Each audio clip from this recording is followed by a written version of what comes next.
Good morning, all of you. Audible, visible.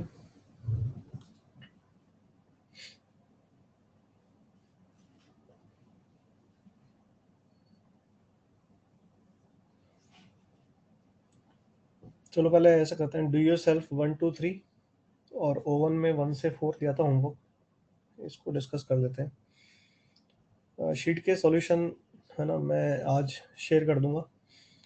तो बस मेरी एक ही रिक्वेस्ट है ना, उसको कृपया करके है ना अच्छे से अटेम्प्ट करने के बाद ही सॉल्यूशन को देखें। है ना, ऐसा नहीं होना चाहिए कि होमवर्क मिला है और अपन उसको अटेम्प्ट ही नहीं करें और सॉल्यूशन खुल के देख लें। है ना, ये तुम्हारे ही फायदे की बात है ना, अगर तुम्हें सच्ची में है ना एग्ज़ाम क्लियर करना है तो। बाकी तुम्हारी इच्छा है, तुम अगर जितना जल्दी इसे आदत में लाओगे उतना सही रहेगा, है ना। बाकी फिर तुम्हारी इच्छा है ना, whatever you want, it is all about your future. ठीक है, डू योर सेल्फ वन।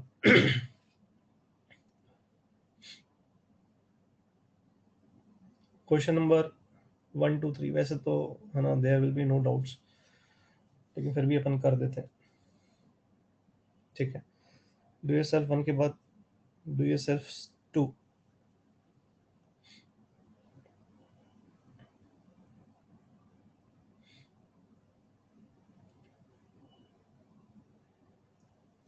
ठीक है,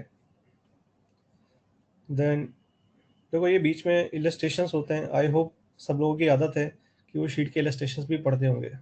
तो जो जो डू योर सेल्फ तक मैं पहुंचता जा रहा हूँ उसके पहले के इलस्ट्रेशंस भी अपन रीड आउट कर सकते हैं। इनफैक्ट इनको हमें बगैर देखे सॉल्व करना चाहिए और फिर नहीं सॉल्व होते तो हमें सॉल्यूशन देख लेना चाहिए।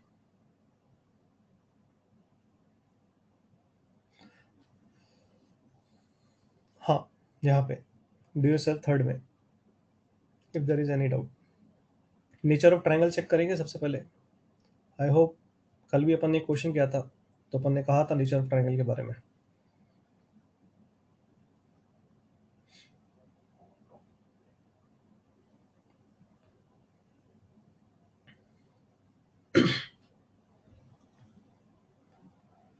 स्केलन आ रहा है क्या? ट्रायंगल स्केलन आ रहा है? हम्म,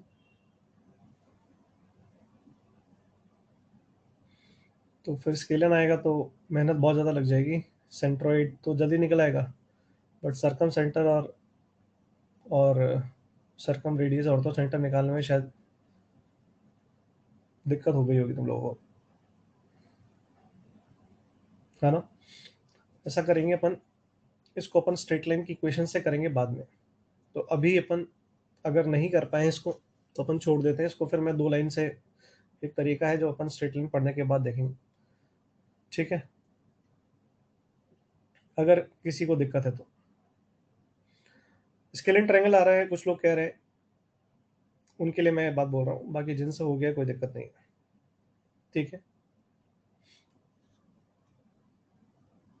वैसे देखो बहुत सिंपल सा काम होता है।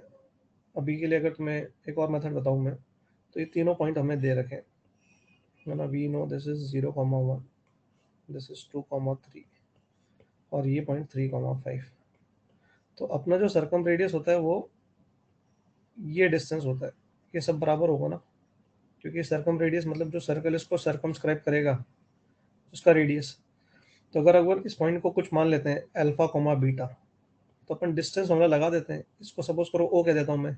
तो ओ ए की वैल्यू हम ओ बी के बराबर कर दें और ओ ए की वैल्यू हम ओ सी के बराबर कर दें, ऐसे कर सकते हैं। But again it is not a very good method, है ना। अपन इसको करने का देखेंगे कि 2 लाइन का मेथड होगा। समझ में आ रहा है क्या? ठीक है, तो अभी के लिए तो ठीक है, जैसे मैंने अभी बताया वैसे तुम लोगों ने कर लिया होगा।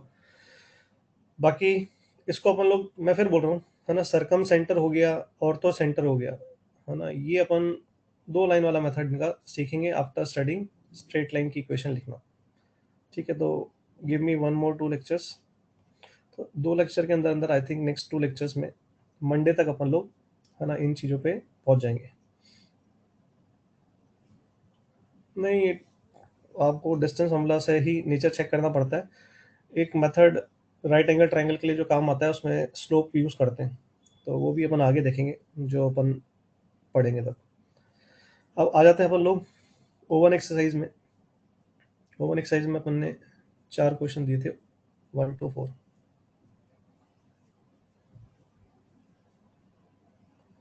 ठीक है भाई, इसमें बताएंगे 1 से 4 में।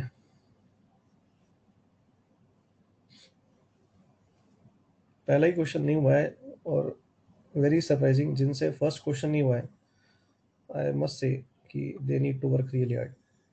क्योंकि अगर ये क्वेश्चन किसी से नहीं होता है इतनी अलजेब्रा पढ़ने के बाद, तो I think basics are very poor. मतलब ये फैक्ट है, देखिए अब आपको पॉजिटिवली लेना है नेगेटिवली लेना है ये आप जानो। बाकी मैंने तो बता दिया है कि ये बहुत आसान क्वेश्चन है, और अगर ये क्वेश्चन किसी स्टूडेंट से नहीं होता है तो उन्हें बस मेहनत करने की आवश्यकता है। ठीक है, बहुत सिंपल सवाल है ना। यहाँ पर this is origin, Y axis, X axis, this is 1, this is half, this is 1 by 4, then 1 by 8, then 1 by 16, and then go on 1 by 32 and so on, चलता रहेगा। तो ये मतलब एक सिंपल सा क्वेश्चन है जो एवरेज से भी बिलो बोलूँगा मैं। ये अगर 1 डिस्टेंस है तो ये पॉइंट 1,0 हो जाएगा। अब ऊपर हाफ यूनिट गए तो ये 1, हाफ हो जाएगा।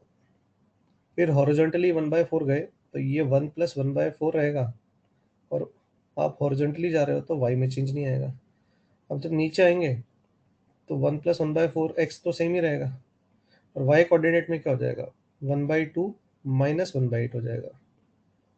ठीक है, अब हॉरिजॉन्टली 1/16 जा रहे हैं, तो हॉरिजॉन्टली 1/16 जाएंगे तो अब वाई चेंज नहीं होगा, मूविंग फॉरवर्ड है तो एक्स बढ़ जाएगा। तो इसका जो कोऑर्डिनेट आएगा वो 1 + 1/4 + 1/16 हो जाएगा, और वाई में कोई चेंज नहीं होगा, लाइक दिस। अब वापस से जब ऊपर जा रहे हैं तो ये वाला जो पॉइंट होगा तो इसका एक्स नहीं चेंज होगा, और अब वाई में चेंज आ जाएगा। ऊपर जा रहे हैं तो वाई बढ़ जाएगा, तो कितना बढ़ेगा, 1/6 32। ये अपना फाइनल कोऑर्डिनेट हो गया। तो जैसे 3 टर्म लिख रहे हैं, दिख रहा है एक एवरेज बच्चे को भी दिख रहा है कि this is going towards GP. अब एक जीपी का सम निकालना है जो कि 1 + 1/4 + 1/16 एंड सो ऑन चलता जा रहा है इनफाइनाइट तक। तो ये तो आपको एक्स दे देगा, और वाई वाला हो जाएगा 1/2 - 1/8 + 1/32 and so on up to infinite. तो दो इनफाइनाइट जीपी का सम है ना, लिखना शायद आता होगा। हमें इनफाइनाइट जीपी का सम हो जाएगा शायद अब। ठीक है क्या भाई, किसने पूछा था ये एक बार वो यस कह दे, क्योंकि मेरे को याद नहीं किसने पूछा है। मैंने बस क्वेश्चन नंबर देखा था, नाम मैं देखना मिस कर गया। तो क्या ये अब हो जाएगा?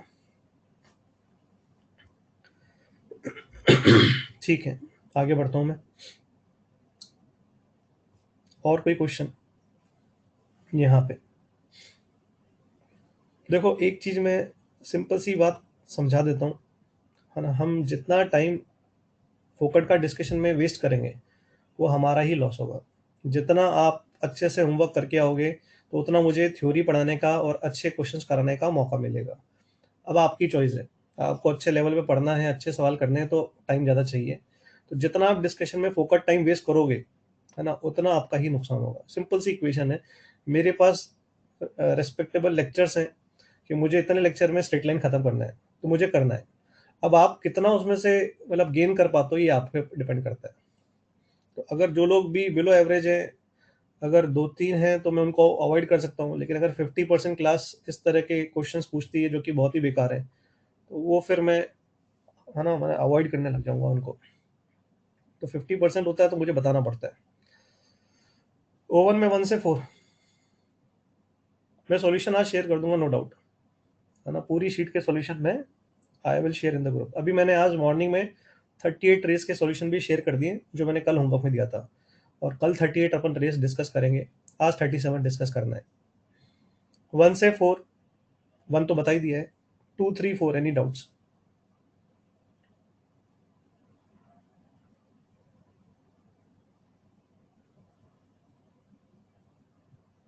ठीक है, रेस 37 निकाल लेते हैं। इसका तो सॉल्यूशन शेयर हो चुका है, आई होप, है ना, अपन लोगों ने अटेम्प्ट करके देख लिया होगा डाउट्स को।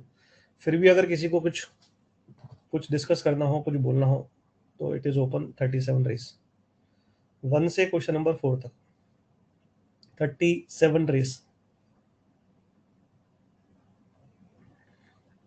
Yes anybody?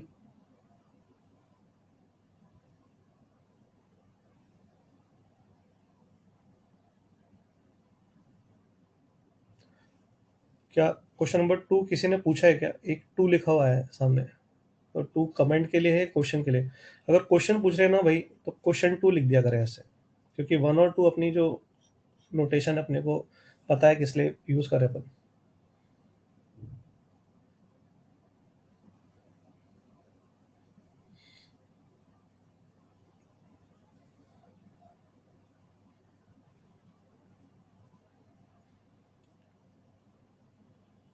Till question number 7।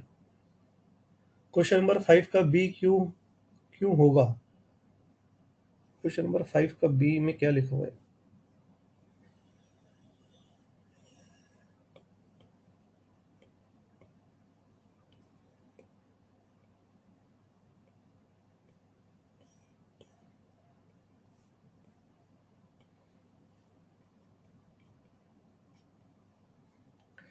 P and q belongs to real numbers, the equation will can have. तो दो इक्वेशन है, तो दोनों के डिस्क्रिमिनेंट को निकाल देता हूँ मैं। तो d1 is 1 minus b square minus 4 cos 7 degree, d2 is q plus 3 square plus 4 times cos 83 degree,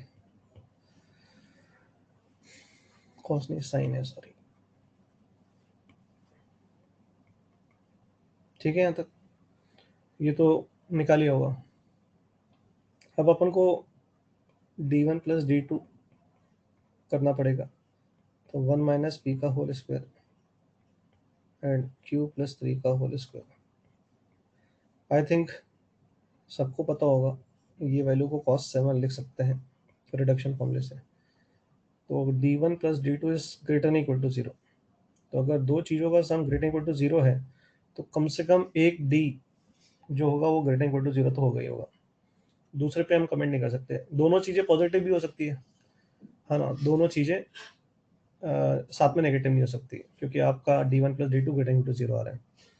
I am really surprised, क्योंकि अपनी अगर क्वाड्रेटिक इक्वेशन की शीट करी होगी तो इस तरह के क्वेश्चन वहाँ पर भी थे। तो जो भी लोग ये पूछ रहे हैं, अगेन मैं कह रहा हूँ, दे आर बिलो एवरेज, है ना, they need to work really hard if even they are thinking about IIT. मैं साफ साफ बोल रहा हूँ, क्योंकि इस तरह का क्वेश्चन का लेवल अगर है किसी का कि पढ़ने के बाद, शीट करने के बाद अगर उससे ये सवाल नहीं हो रहे, तो रियली मतलब बहुत ज़्यादा वीक है, बहुत मेहनत करने की ज़रूरत है। तो एक डी कम से कम ग्रेटर इक्वल टू 0 कम से कम होगा, तो एक होगा, यानी मैक्सिमम एक ही D less than equal to 0 हो सकता है। तो एट मोस्ट 2 इमेजिनरी रूट्स होगा ज़्यादा से ज़्यादा। Sir this is also class illustration. अब बताओ, क्लास इलस्ट्रेशन भी ये लोग कह रहे हैं, and then still the people are asking about this question. तो I am sure they are those people who have not done their work properly. Any other question? बहुत बेकार है, देखो सीधी सी बात है, अगर हम ये सब सवाल नहीं कर सकते तो हम बहुत ही पुअर लेवल के हैं।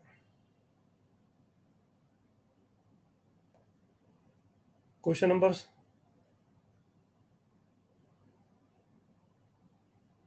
Question number 7 is very straightforward, simple सी बात है।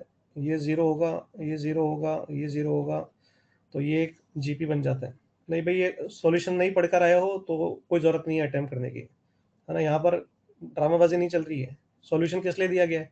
तुमको अभी तक यही नहीं समझ में आ रहा है कि ये जीरो करेंगे, ये जीरो करेंगे तो ये जीपी बन जाएगा? मजाक थोड़ी लग रहा है यहाँ पे। मतलब आएंगे और हम एक एक के बाद एक क्वेश्चन पूछ लेंगे। कल किस लिए मैंने सॉल्यूशन शेयर किया था? मजाक नहीं चल रहा है यहाँ पर भाई। पढ़कर आओ तो तमीज से पढ़कर के आओ। सॉल्यूशन शेयर कर रहे हैं, उसके बाद हम पढ़ के नहीं आते हैं, एक के बाद एक क्वेश्चन थोड़ी बता जाएंगे।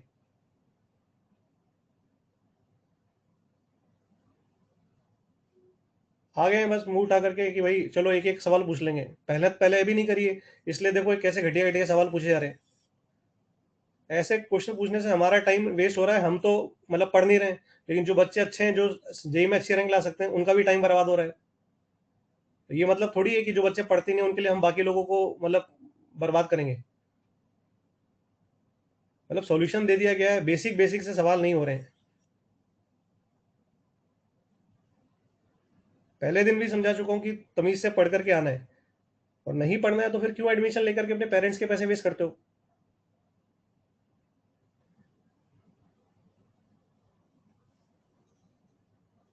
क्वेश्चन नंबर 8 का डिस्कशन पूछा जा रहा है। ये भी बहुत सिंपल क्वेश्चन लग रहा है मुझे, तो देख लेते हैं इसको।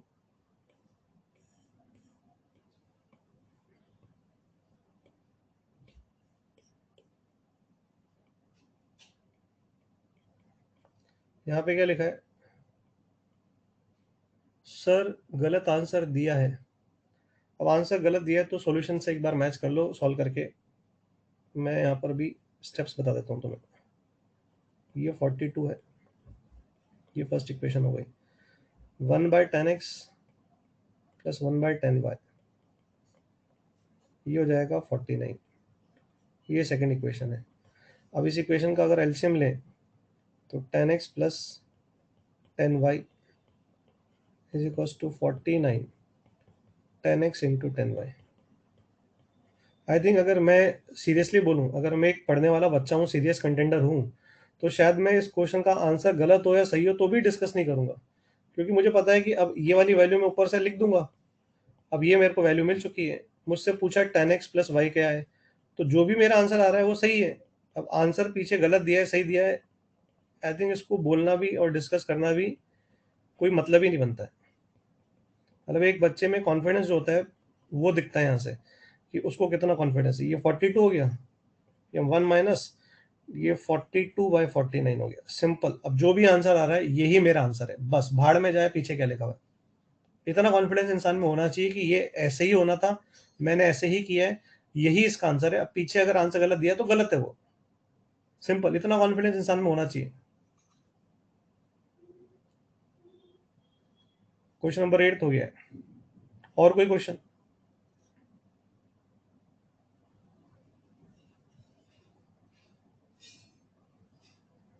ठीक है, तो 37 race and this O1 exercise 1 to 4 and do yourself 1 to 3 are discussed. Moving forward, let us solve few more illustrations. Ready?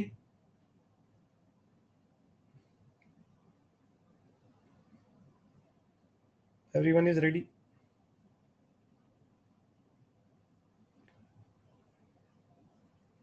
ठीक है, तो क्वेश्चन देख लो। Using coordinate geometry prove. क्या प्रूव करना है? दो पार्ट है, this is first part and this is second part. तो पहले फर्स्ट पार्ट कर लेते हैं। The figure form by joining the mid point of the sides of quadrilateral is a parallelogram. ठीक है, तो what they are saying is, एक quadrilateral आपने ले लिया, सपोज करो दिस इज द क्वाड्रिलेटरल।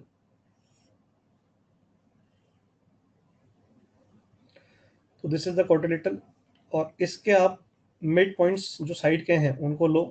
तो जैसे ये ले लिया, ये ले लिया, ये और ये। अब इनको ज्वाइन करने से जो हम फोटो बनाएंगे, this, they are seeing this is a parallelogram, ऐसा वो चाहते हैं। तो मैंने, याद करो बिगनिंग में आपको क्लास में समझाया था कि कैसे अपन लोग प्रूव करते हैं, क्या क्या तरीके हैं कि अपन प्रूव कर सकें कि पैलोग्राम है फिगर। तो मैं यहाँ पर बहुत सिंपल तरीका बता रहा हूँ। लेटस से ये कोऑर्डिनेट x1 y1 है, ये x2 y2 है, ये x3 y3 है, और ये x4 y4 है। अब अगर ये मिड पॉइंट है, he is the mid point, तो क्या लिख सकते हैं अपन इसके कोऑर्डिनेट को?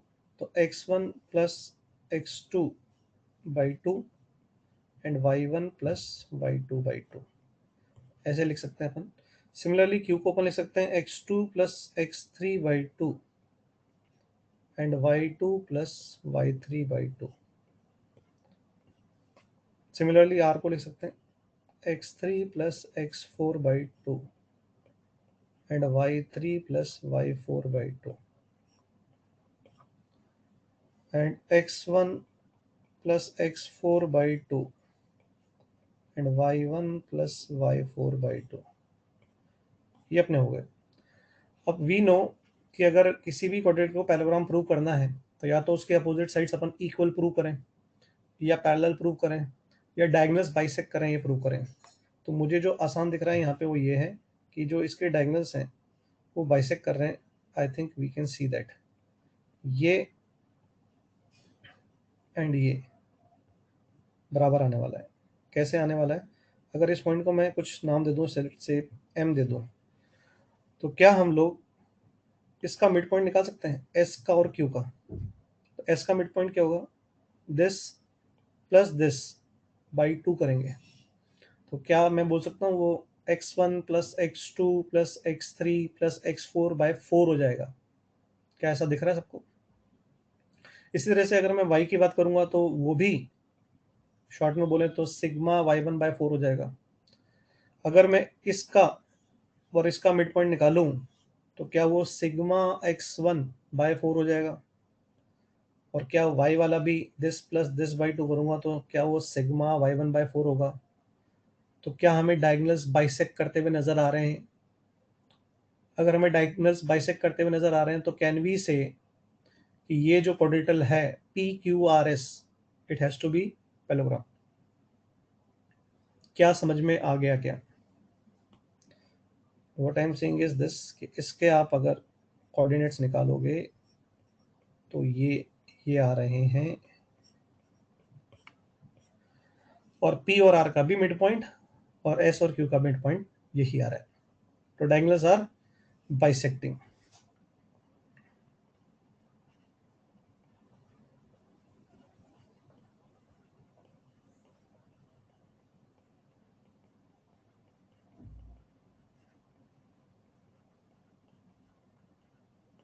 ठीक ठीक है, डिस्टेंस वाला मैं अवॉइड कर रहा हूँ, बाकी तुम चाहो तो डिस्टेंस वाला से भी चेक कर सकते हो, बट आई यूजुअली प्रेफर है ना other methods rather than using distance formula, क्योंकि डिस्टेंस फॉर्मूला मैं बहुत रियली यूज करने का एडवाइस भी देता हूँ। जब तक कि क्वेश्चन और किसी से ना बने, अवॉइड डिस्टेंस फॉर्मूला। हाँ, जहाँ जरूरत पड़ेगी वहाँ यूज करेंगे। ठीक है, सेकेंड पार्ट।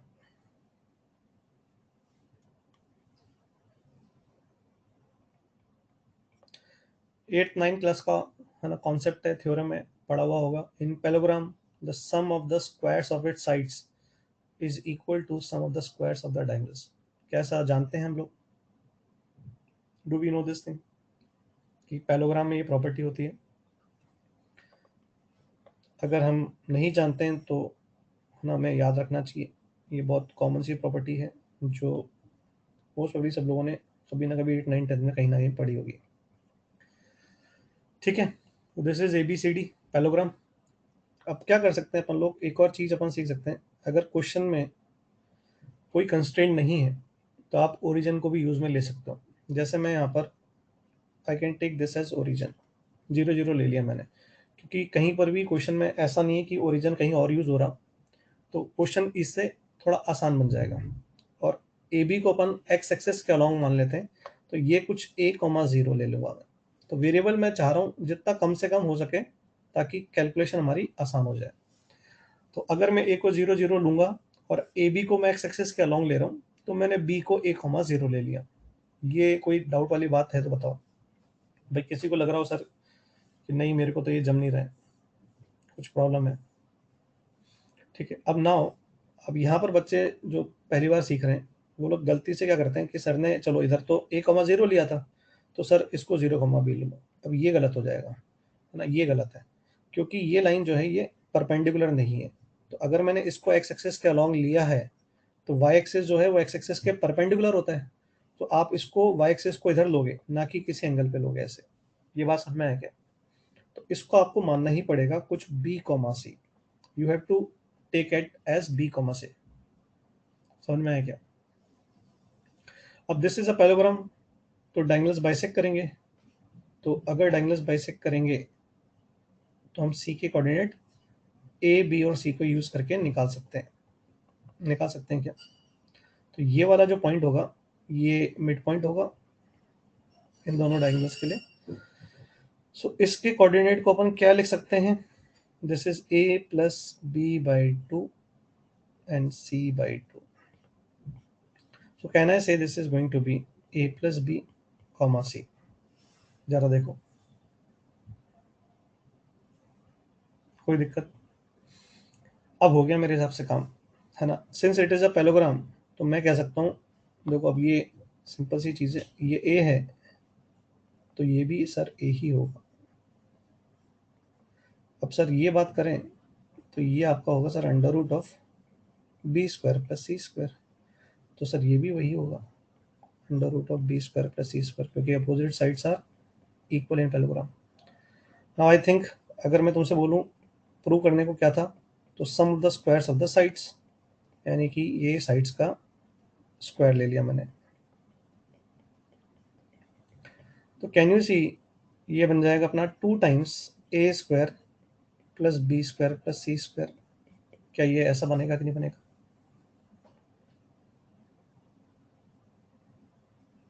और अगर डायगोनल्स की मैं बात करूं तो ए सी का स्क्वायर प्लस बी डी का स्क्वायर भी यही लेकर आना है, क्योंकि यही प्रूव करना है अपने को। तो व्हाट इज ए सी का स्क्वायर? तो डिस्टेंस होने लगाएंगे तो क्या बनेगा?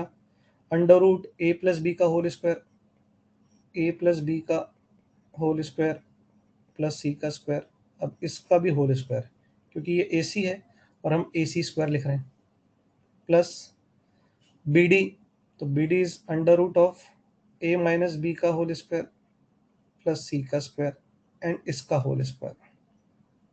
Clear? Fine. Now I think it is clear to us. ये जब अपन ओपन करेंगे तो एक ए स्क्वायर बी स्क्वायर एक सी स्क्वायर आएगा। आई थिंक इसको भी ओपन करेंगे तो एक ए स्क्वायर बी स्क्वायर और सी स्क्वायर आएगा। जो लोग 2ab को ढूंढ रहे हैं उनको दिख जाना चाहिए कि वो कैंसिल आउट हो गया। It is 2 times A square plus B square plus C square. Hence proof. We have proved that sum of the squares of all the sides is equal to sum of the squares of the diagonals in parallelogram. Now it is true in parallelogram. It has to be true in rhombus, square and rectangle. अपन ने याद है ना एक chart बनाया था first day, if you remember? हाँ या ना? चार्ट याद है कि नहीं है? ठीक है, तो ये याद रख सकते हैं अपन, कभी कभी क्वेश्चंस में अपन काम में ले सकते हैं, है ना? बट ये मैं सिर्फ कोऑर्डिनेट ज्योमेट्री का यूज लेना सिखा रहा हूँ। यहाँ पे मैंने क्या सिखाया? How to use origin in questions if there is no constraint on origin. मैंने यहाँ ओरिजिन को कैसे इस्तेमाल किया, आई थिंक सबको समझ में आया होगा। इससे कैलकुलेशन क्या हो गया? आसान हो गया। ऐसा नहीं है कि मैं अगर इसको ए कॉमा बी लेता, इसको मैं सी कॉमा डी लेता और ऐसे करके करता तो ये सवाल नहीं होता, होता उससे भी, but it would have taken a bit more time, calculation would have been a bit tougher. ठीक है ना? हो तो जाएगा क्योंकि मैथ्स है, टेम्परेचर प्रेशर और वॉल्यूम कंडीशन से चेंज नहीं होगा, आंसर तो सेम ही रहेगा। यहाँ करें, हिमालय पे करें, है ना, कहीं पर भी जाके करें। ठीक है, आगे बढ़ो।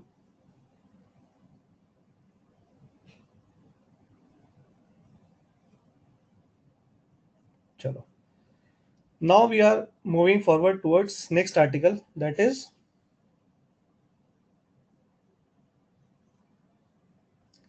आज हमने वही पढ़ा था केमिस्ट्री में। देखो केमिस्ट्री में answers change with temperature pressure and volume conditions, products change. So chemistry is different, maths is different. Maths में और फिजिक्स के अंदर जो आंसर है ना, वो नहीं बदलते टेम्परेचर प्रेशर और वॉल्यूम से। ठीक है, केमिस्ट्री में you have to be a bit more, है ना, रिलेक्टेंट।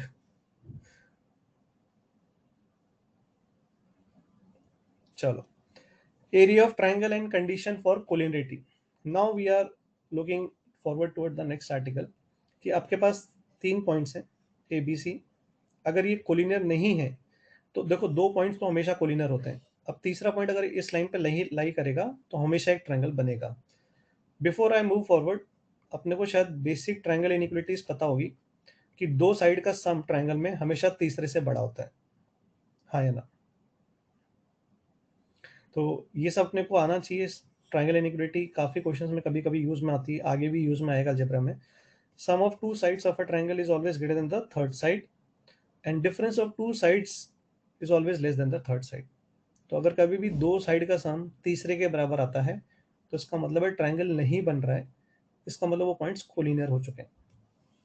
ठीक, तो हम क्या कह रहे हैं कि सबसे पहले तो अगर अपने को आज के बाद अगर ये कोऑर्डिनेट्स गिवन है x1 y1 x2 y2 x3 y3, तो अगर हम ट्रायंगल का एरिया निकाल रहे हैं तो हम वो फॉर्मूला यूज नहीं करेंगे हाफ बेस इनटू हाइट, है ना, कि हम पहले ये निकालें फिर हाइट निकालें, या फिर हम साइड्स ए बी सी निकाल के this is C this is B this is A, तो हेरॉन्स फॉर्मूला नहीं लगाएंगे, डिस्टेंस फॉर्मूला लगा के ए निकाला बी निकाला सी निकाला, फिर टाइम लेगा। तो दिस इज द शॉर्टकट। अगर आपके पास तीनों वर्टिसेस गिवन है तो ये आपका ट्रायंगल का एरिया होता है। दिस इज डिटरमिनेंट, सबको पता है डिटरमिनेंट क्या होता है, कैसे एक्सपेंड करते हैं। और मॉड क्यों लगाया, क्योंकि डिटरमिनेंट की वैल्यू नेगेटिव आ सकती है लेकिन ट्रायंगल का एरिया नेगेटिव नहीं होता है, इसलिए अपन लोग ये डिटरमिनेंट की वैल्यू को निकालने के बाद इसको डिटरमिनेंट से मॉड ले लेंगे एंड देन हाफ मल्टीप्लाई हो रहा है। अभी मैं थोड़ा सा इसका आइडिया दे दूंगा कि ये कहाँ से आता है ना, लेकिन अपन आगे बढ़ते हैं। सपोज करो तुमने ये डिटरमिनेंट निकाला और ये कितना आ गया 0, इसका मतलब समझ में आना चाहिए कि ट्रायंगल का एरिया 0 आ रहा है। अगर ट्रायंगल का एरिया 0 आया इसका मतलब ये हुआ कि ट्रायंगल बना ही नहीं। समझ में आई बात? इसका मतलब है कि ये जो तीनों पॉइंट्स थे ये क्या हो गए, कोलिनियर। समझ में आया क्या? क्लियर है? अभी मैं आइडिया देता हूँ कि ये हम कैसे लिखते हैं, वैसे ज़रूरत नहीं होती है लेकिन मैं फिर भी चलो आइडिया दे दूंगा कि ये फॉर्मूला कैसे अपन लिख रहे हैं। फॉर द टाइम बिंग पहले तो ये समझो कि अगर तीनों वर्टिसेस ट्रायंगल की गिवन है तो उसका एरिया हम ट्रायंगल का एरिया ऐसे निकालेंगे, और अगर डिटरमिनेंट 0 आता है इसका मतलब है कि ये तीनों पॉइंट्स क्या हैं, कोलिनियर है। इतना समझ में आया?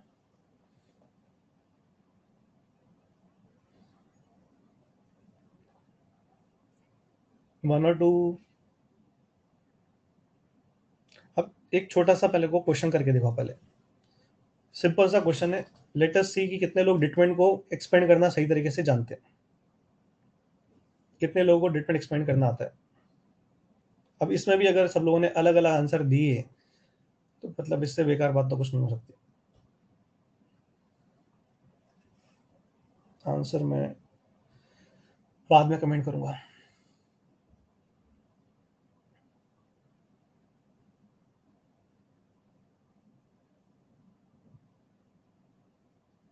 मतलब कुछ लोगों में एक्स्ट्रा ऑर्डिनरी टैलेंट होता है, मैंने देखा है। आप सीधे से सीधा क्वेश्चन दे दो और आप बोलो कि इसका आंसर सबका सेम आना चाहिए, तो भी वो जो भीड़ से अलग बच्चे होते हैं ना, तो वो टैलेंट दिखाई देते हैं। मतलब अपना मतलब कितना ही इजी क्वेश्चन दे दो, उसको गलत कैसे करना है ये भी एक टैलेंट होता है, पता है? This is also a talent. How to get the wrong answer of the most easiest question that you can have is also a talent. But दिक्कत ये है कि IIT does not recognize such type of talent. बहुत बड़ी problem है ये। मतलब IIT is not at all looking at such people who have so such extraordinary talent. These type of people can do miracles in life.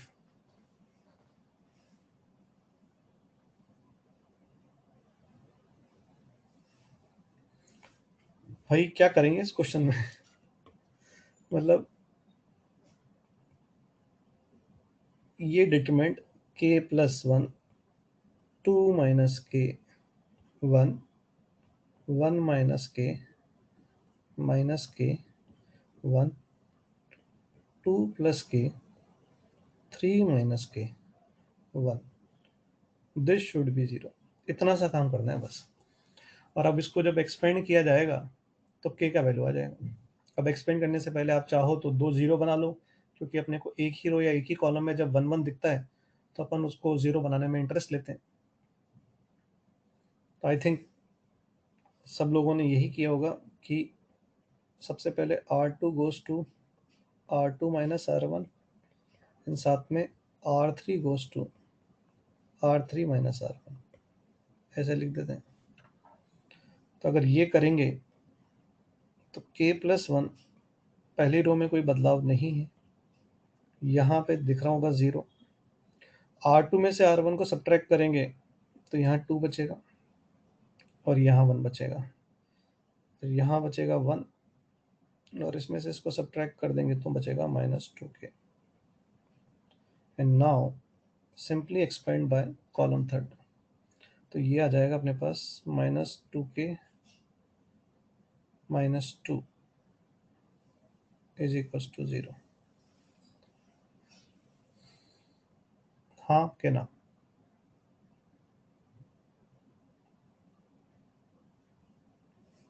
गलती पकड़ो।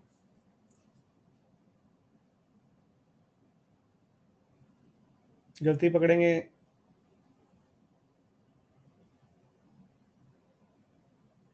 कितने से लोग हैं जो ध्यान से सुन रहे हैं? This is -2, this is not +2। बाकी सब आंख बंद करके बैठे हैं एक्सेप्ट 3-4 पीपल जिन्होंने पकड़ा, बाकी सब आंख बंद करके सो रहे हैं। तो k बराबर आई थिंक दिख गया है, -2k +2 is equals to 0। Therefore k is exactly 1। One of the student ने तो 3-3 आंसर दिए k की वैल्यू के। 3 आंसर देने का मतलब है कि that student is getting cubic. अब दिस इज वेरी सरप्राइजिंग कि अगर कोई इसको सिंपली देखेगा भी सही, तो इसको अगर वो किसी भी रो से एक्सपेंड करे तो कोई चांस ही नहीं क्यूबिक आने का। तो है ना, मैक्सिमम से मैक्सिमम अगर वो गलत भी सोच लेगा ना, तो डिग्री 2 देख सकता है अगर वो कैलकुलेशन बगैर करे देख रहा हो तो। पवित्र गांधी हैज रेज्ड हैंड। पवित्रा गांधी, हाँ भाई। हाँ, कुछ कहना है भाई पवित्रा गांधी जी?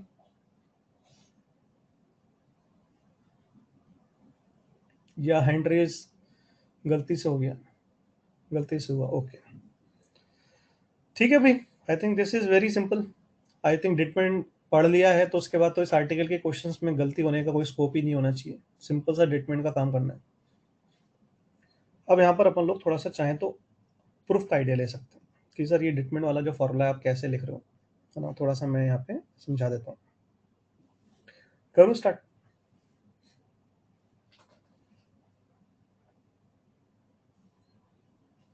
चलो ऐसा सोचो, तुम्हारे सामने ये हल्का सा हिंट दिया है मैंने डायग्राम बना के। क्या करोगे तुम लोग अगर मैं तुमसे बोलूँ कि मुझे ट्रायंगल का एरिया निकालना था, तो मैं कुछ ऐसे स्टार्ट करूंगा, तो तुम कैसे सोचोगे अगर मैं तुमसे सिंपल सा सवाल पूछूं तो?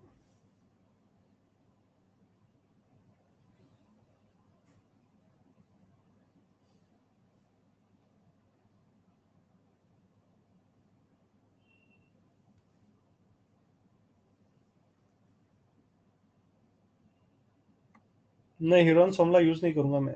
इतना लंबा थोड़ी जाऊंगा मैं हीरोन्स फॉर्मूला से देखूंगा।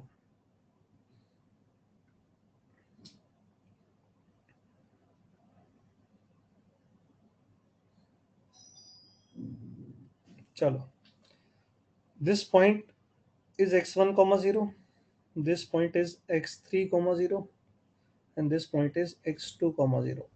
इसमें किसी को कोई दिक्कत नहीं होनी चाहिए। So area of triangle ABC can be written as area of trapezium ACED plus area of trapezium EFBC minus area of trapezium ADFB।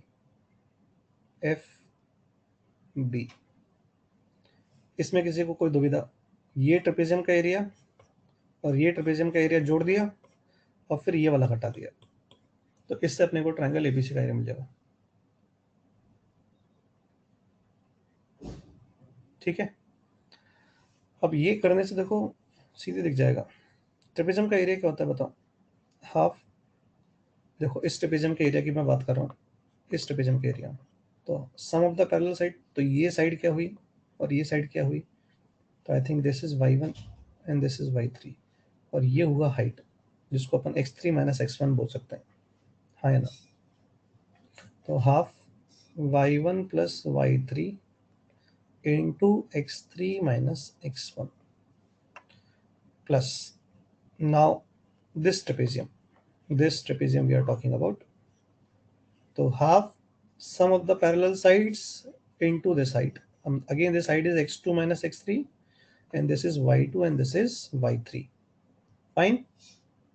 So half y2 plus y3 multiplied by x2 minus x3, and then minus half times this trapezium we are talking about, this trapezium. So this is y1, y2, and this is x2 minus x1. So half y1 plus y2 into x2 minus x1. Fine.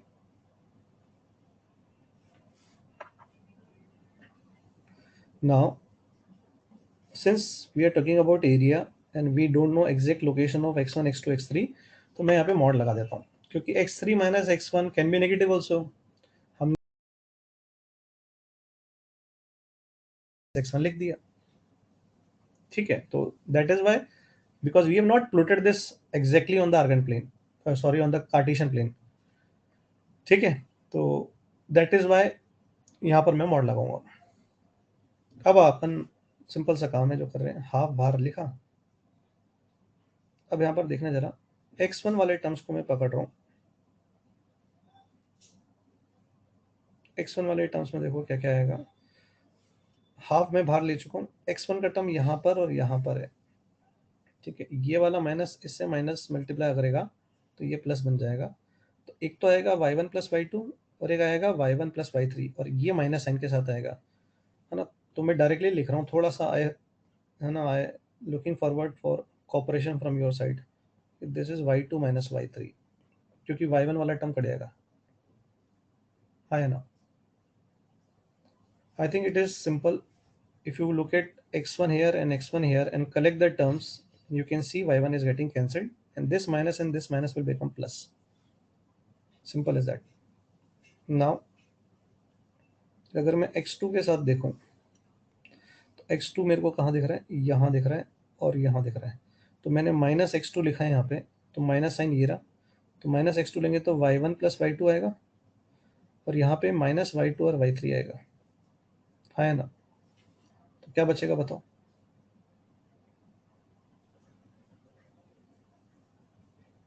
सोच के बताएंगे. चलो, confusion हो रहा है तो plus ले लो, अगर तुम्हें माइनस में दिक्कत है तो अगर हाफ ले लिया y2 प्लस y3, तो ये तुम्हारा आ जाएगा y3 माइनस y1. अब ठीक है, ठीक है. नाउ x3 के साथ ये काम करेंगे. x3 के साथ जब करेंगे तो अगेन यू सी x3, ये आएगा और x3 के साथ ये आएगा. तो x3 को इकट्ठा करेंगे तो दिस एंड दिस कौन सा कट रहा है. अब इस बार क्या कट जाएगा, y3 कट जाएगा, तो y1 माइनस y2. इनफैक्ट थोड़ा सा दिमाग लगाओगे तो ये साइक्लिक हो रहे हैं. x1 के बाद y2 माइनस y3, x2 के बाद y3 माइनस y1, x3 के बाद y1 minus y2. Cyclic order में चल रहा है सफिक्स, अगर थोड़ा सा ऑब्जर्व करो तो, है ना. Rimisha Gupta sir, no video. I think video is going on fine. It is problem at your end because everybody is comfortable. So I think this is half, and I think सबको दिख गया है. x1 y1 1, x2 y2 1, x3 y3 1.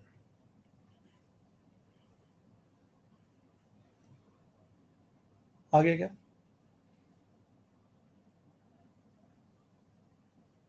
Clear है ना. ये determinant की value होती है, आई थिंक हम लोग देख ही चुके हैं डिटरमिनेंट की वैल्यू. जिसके भी एंड पे प्रॉब्लम है ना, एक बार अपना रिफ्रेश मार लिया करो भाई, ठीक है.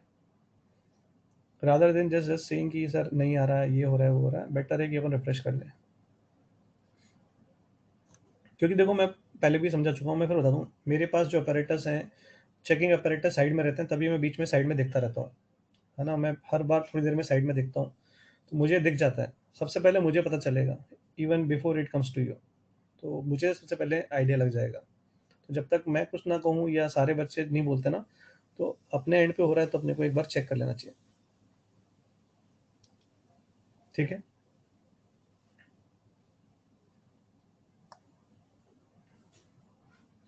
क्लियर है भाई? प्रूफ हेंस प्रूव हो गया। ऐसे जरूरत नहीं थी प्रूफ की, बट लेकिन ठीक है, हाँ, थोड़ा सा आइडिया देने के लिए। फाइन। अब देखो यहाँ पर मैं डिटरमिनेंट तो सब लोग एक्सप्लेन करना जानते हैं, लेकिन मैं यहाँ पर थोड़ा सा तुम्हें एक, है ना, एक कह लो कि एक शॉर्टकट या एक तरीका बता देता हूँ, जिसमें अपन लोग जैसे पॉलीगन का एरिया आ जाता है कई बार, है ना।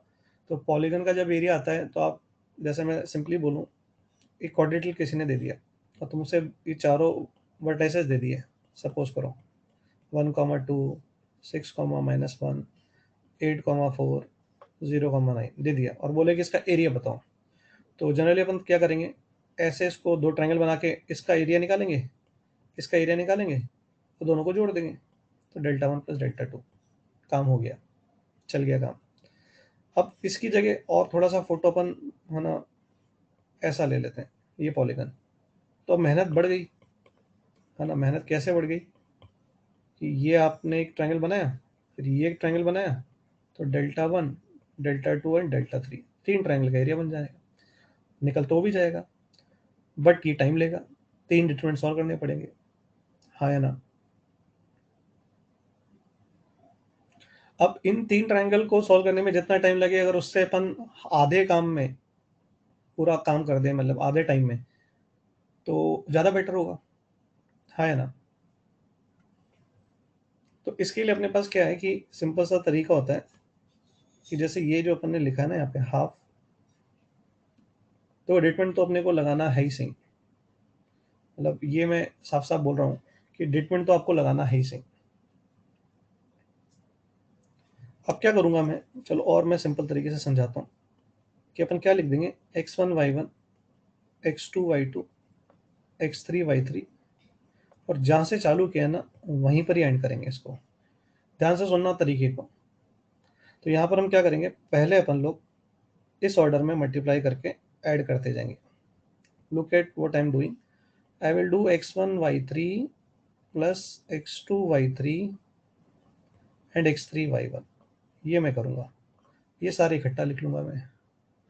एंड देन, क्या मैंने कुछ गलत लिख दिया क्या, ये y2 है, सॉरी, प्रिंटिंग मिस्टेक हो गया है, इसको सही कर लेते हैं। This is y2, this is y2, ठीक है। तो ये अपन ने लिख लिया, फिर अपन माइनस लगाएंगे।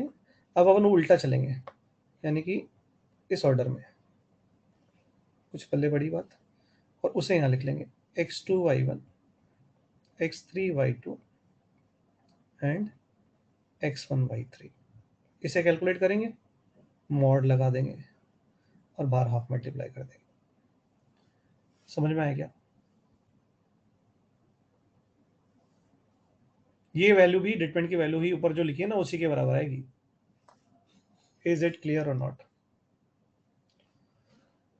इससे देखो, ट्रायंगल के अंदर तो देखो फर्क नहीं पड़ेगा, लेकिन जैसे अभी मैंने थोड़ी देर पहले बताया, पॉलीगन जब आएगा तो वहां पे आपका टाइम बच जाएगा। इसी तरीके से आप जाना, सारे जो वर्टाइसेस है लिखते जाना, x1 y1, x2 y3, x3 4 5 4 लिखते जाना, 10 हो तो 10 लिख देना, हाँ या ना। मतलब जैसे मैंने ये तीन के लिए समझाया है, उसने 10 वर्टेक्स दे दिया आपको, सपोज करो नहीं देता, है ना, जे में नहीं आता, 4 या 5 का पॉलीगन मैक्सिमम आता है, क्वाड्रेटिल आ जाता है, ट्राइंगल आता है, ज़्यादा से ज़्यादा 5 डिग्री का पॉलीगन आ जाएगा, पॉलीगन आ जाएगा, ठीक है ना, इससे ज़्यादा नहीं आएगा। लेकिन मैं बता रहा हूँ, अगर वो 10 का भी दे दे तो भी हम ऐसे कर सकते हैं, x1 y1 से चालू करो और ख़त्म भी फिर x1 y1 पे करना, ये ध्यान देना। ये अपने तीन वर्टेसेस थे, x1 y1, x2 y3, x3 y3, अब आखिरी में भी x1 y1 ही आएगा, जहां से शुरू किया है वहीं से खत्म करेंगे, हाँ कि ना।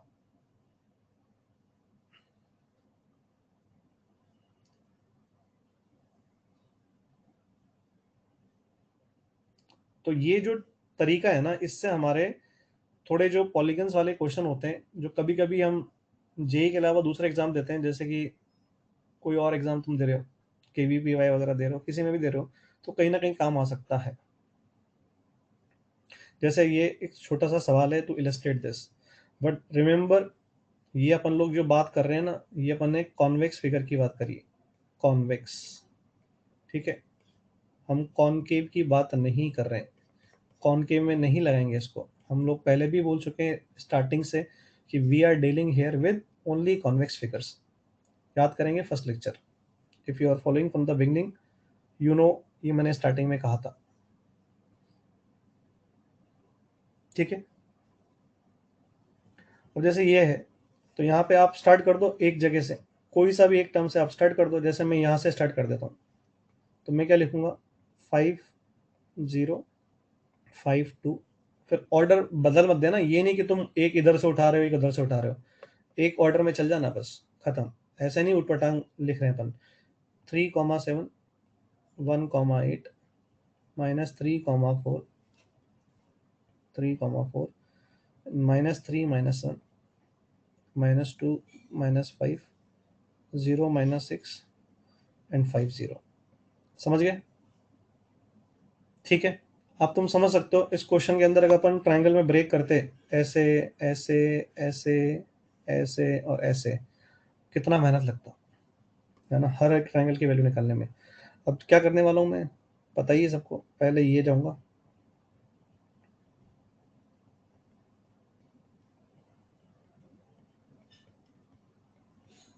था है ना। जल्दी बताओ, ये वाले एरोस को मल्टीप्लाई करके जो करस्पॉन्डिंग सम बनेगा वो कितना बनेगा, या पूरा कैलकुलेट कर दो। चलो ये वाला बाद में लिखेंगे फिर। आई थिंक सबको मेथड समझ में आ चुका है।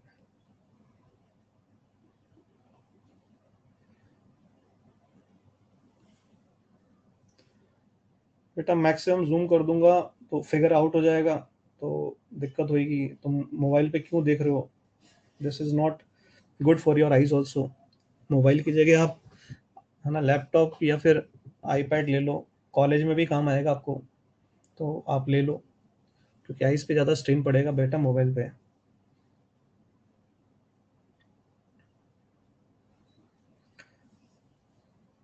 देखो, हाफ आएगा, मॉड आएगा, इधर कुछ टर्म्स आप जोड़ के लिखोगे, माइनस इधर कुछ लिखोगे। अब वो क्या कैलकुलेशन है वो आपकी है। This is the required area. या मैं करके दिखा दूं एक, चलो मैं एक कर देता हूँ। तो सबसे पहले अपन इन टर्म्स को मल्टीप्लाई करते हैं, तो एक 10 आएगा, 35 आएगा, 24 आएगा, फिर 4 आएगा, फिर कितना आएगा, 3 आएगा, ठीक है, फिर 15 आएगा, फिर 12 आएगा। ये तो हुआ प्लस वाले। अब माइनस वाले लिखूंगा, तो एक 0 हुआ, 6 हुआ, 7 हुआ, -24 हुआ, -12 हुआ, फिर +2 हुआ, और फिर -30 हुआ। ये लिखूंगा, मॉड लगाऊंगा, हाफ लिखूंगा, ये फाइनल एरिया हो गया। ठीक है, अब तुम लोग इसको कैलकुलेट करोगे तो तुम्हें आइडिया मिल जाएगा क्या आंसर आ रहा है। दिस इज 45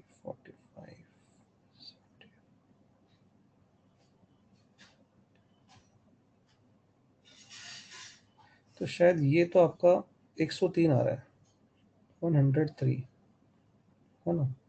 और ये वाला आपका क्या जाएगा, 13 15, 15 का -15, और माइनस माइनस प्लस हो जाएगा 51। तो दिस बिकम्स 77। ये आ रहा है क्या, मेरा तो ये बैठ रहा है, देखो, है ना।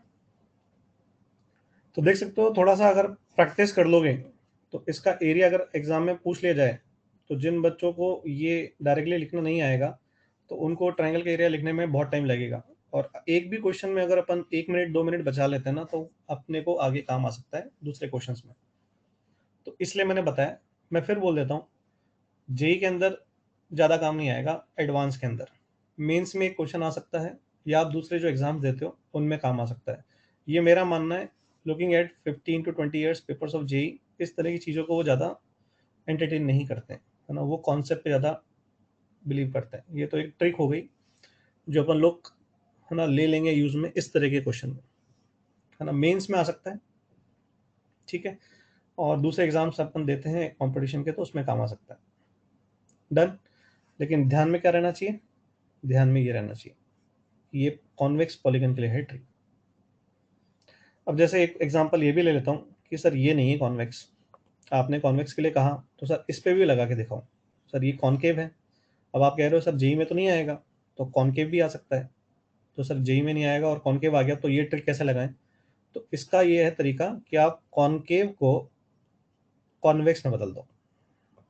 समझ में आ रहा है? तो कॉनकेव को कॉन्वेक्स में कैसे बदल दो? तो इसको जरा ऐसे ज्वाइन कर देंगे, तो ये भी कॉन्वेक्स बन जाएगा और ये भी कॉन्वेक्स बन जाएगा। समझ में आई बात? और अब दोनों का एरिया अलग अलग निकाल दो, बात पल्ले पड़ी क्या? तो इधर जो अपना ये कॉनकेव था, तो इस कॉनकेव को आप किसमें बदल दो? कॉन्वेक्स में चेंज कर दो। डन। तो कैसे करेंगे? आई थिंक समझ में आ गया होगा, या मैं इसी को कॉपी करके नीचे दिखा देता हूँ।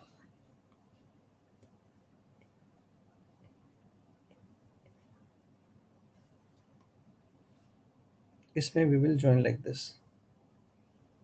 ठीक है, अब ये एरिया A1 है, ये एरिया A2 है। प्रीवियस मेथड से अब A1 A2 को निकाल देना। डन।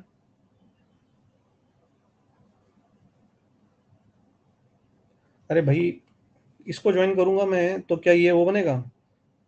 कॉन्वेक्स बन जाएगा। मतलब तुम्हें अभी तक कॉनकेव और कॉन्वेक्स की डेफिनेशन नहीं पता? ये एंगल 180 से बड़ा नहीं दिख रहा है, इसी के कारण तो ये कॉनकेव बन रहा है। हाँ, वैसे कर सकते, पूरी बात लिखो फिर देखो। हाँ, पूरी बात लिखा करो, फिर समझ में नहीं आता। बच्चे कह रहे हैं कि सर आप ये ज्वाइन कर दो और ये वाला जो पॉलीगन बन रहा है ना, इसको निकाल के इस ट्रायंगल का एरिया घटा दो। ये चलेगा भाई, इसमें कोई दिक्कत नहीं है, परफेक्टली ऑल राइट। समझ में आया? बात समझे इन बच्चों की?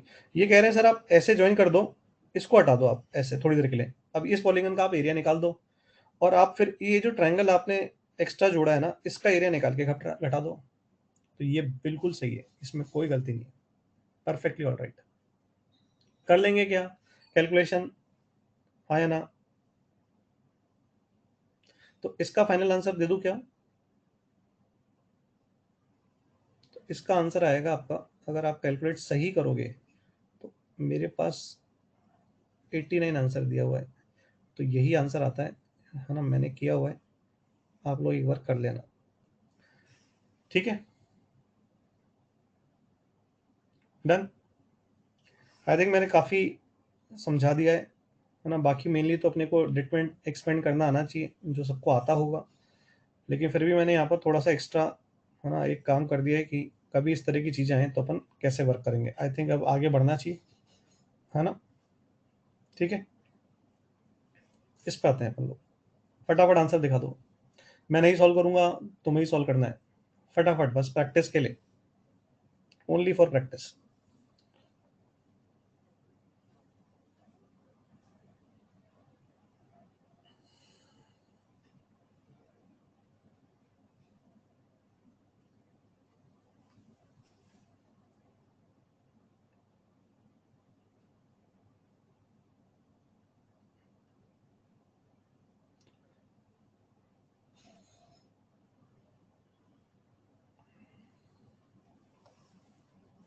देखो, जो सॉल्व ना करे वो आंसर ना दे, है ना? पेन चलाना है, प्रैक्टिस करने के लिए दिया जा रहा है, तो बगैर सॉल्व करे कोई आंसर मत देना, है ना? टाइम पास, कोई फायदा नहीं है, तुम अपना नुकसान कर रहे हो।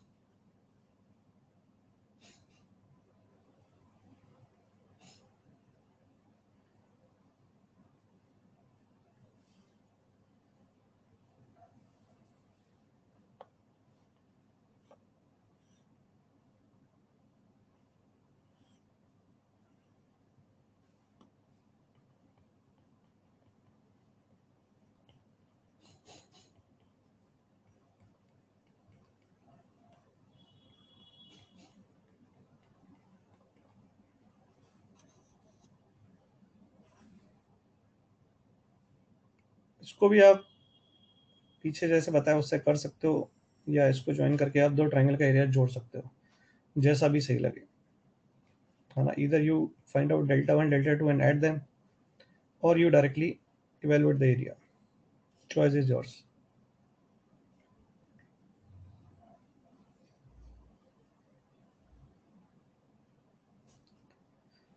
ठीक है, मैं फाइनल आंसर लिख रहा हूँ, एंड अगर कोई ये आंसर नहीं ला पा रहा है तो he should work on expanding the determinant.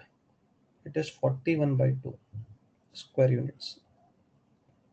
And really bad, है ना, जो लोग डिटरमिनेंट की वैल्यू अभी भी गलत निकाल रहे हैं ना, है ना, बहुत कह रहा हूँ कि मेहनत करने की ज़रूरत है अगर really you want to clear JEE.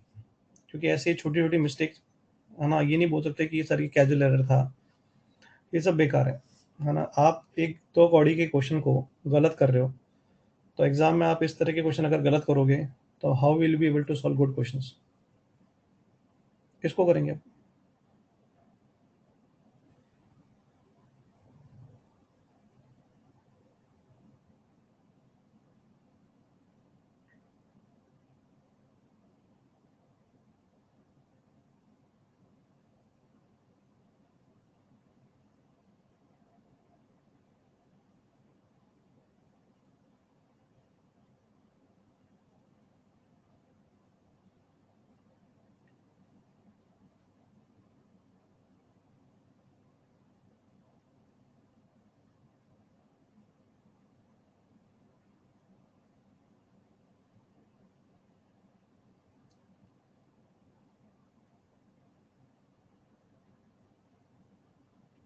Very good Aman, right answer.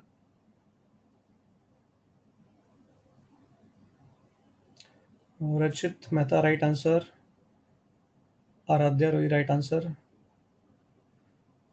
Hardeep, right answer. Aditya Anand, Shivam Kumar, काफ़ी लोगों का राइट आंसर आ गया है. सिंपल सा काम करना है, ये पॉइंट्स अगर कोलिनियर हैं तो x Y 1, 2 minus 3 1, 1 4 1, this should be 0. And on solving, if you solve correctly, it is 7x plus y is equals to 11. This is the final answer. ठीक, चलो next question.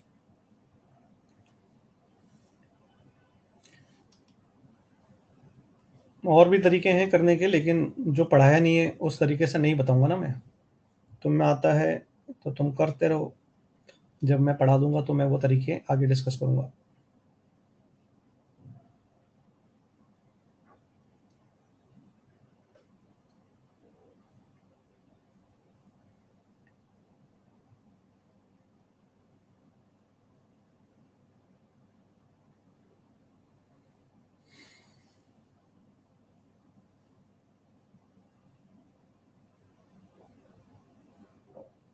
Aaradhya wrong solve किया है, गलत बात है. जल्दीबाजी में कैलकुलेशन एरर नहीं होना चाहिए. This is not the right answer.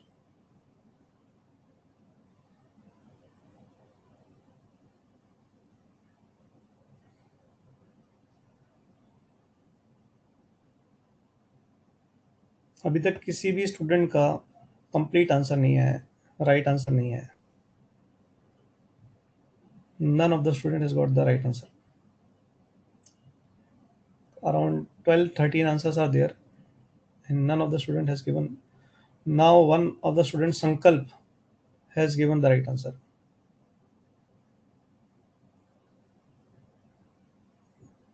Harshit Singhal has also given the right answer. Somil Gupta, right answer. Out of the 25, 30 almost answers given, this is Rushil Dharwal, right answer. Ayush Vijay, right answer. ये वंश खंडेलवाल साहब ने hand raise किया है, गलती से hand raise हो गया या कुछ पूछना है?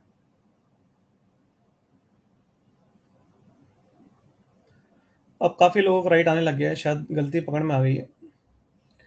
तो यहाँ पर हम लोग ट्रायंगल के एरिया की बात कर रहे हैं, तो अभी थोड़ी देर पहले मैंने कहा था कि अपने को मॉड लगाना पड़ता है. तो अगर अपन मॉड नहीं लगाएंगे तो ऑब्वियसली अपन सॉल्यूशंस को मिस करेंगे. तो ये ट्रायंगल का एरिया लिखते वक्त कुछ बच्चों ने मॉड ही नहीं लगाया. तो जब आप मॉड नहीं लगाओगे तो आपका आंसर्स मिस हो जाएंगे.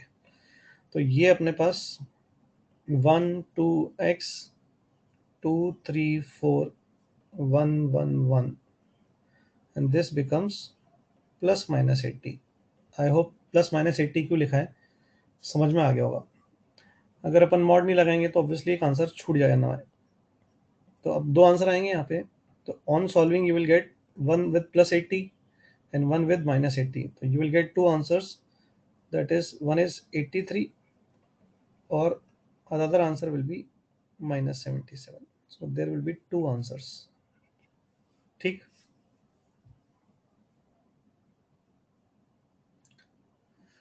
ठीक है भाई, ये गलती मत करना एग्जाम में, है ना। अगर हम एरिया और ट्रायंगल की बात कर रहे हैं तो अपने को मॉड लगाना है, भूलना नहीं है। चलो इसको बताएंगे।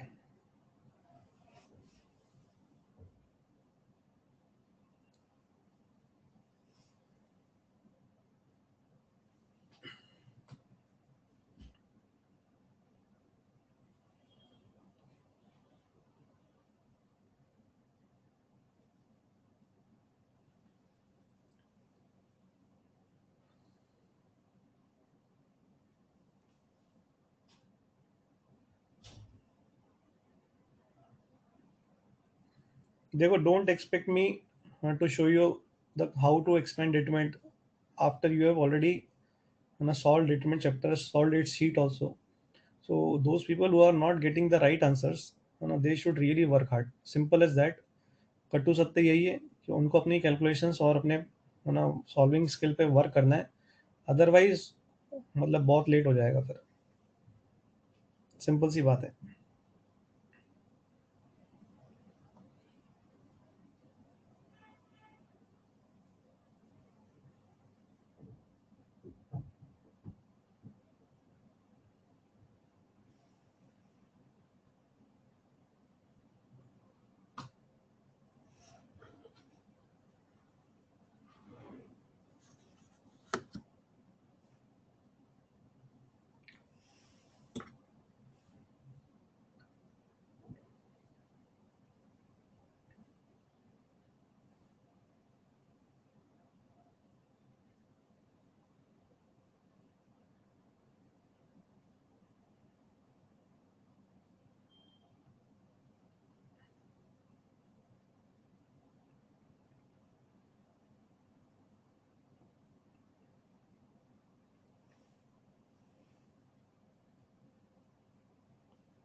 अभी भी कोई भी स्टूडेंट का राइट आंसर नहीं है। टाइम ले लो लेकिन गलत आंसर मत दो जल्दीबाजी में, क्योंकि यू विल सी कि इसी तरह की कैलकुलेशन मिस्टेक्स करके हम लोग अच्छे क्वेश्चंस जो होते हैं वो भी आगे बिगाड़ देंगे। अभी एक स्टूडेंट का राइट आंसर है Anupam Garg, he has solve correctly.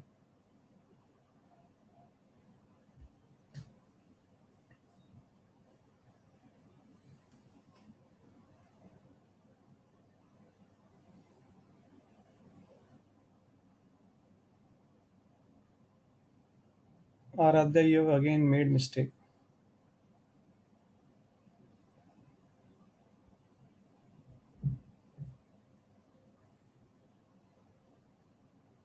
Shivam Kumar, I think your answer is right.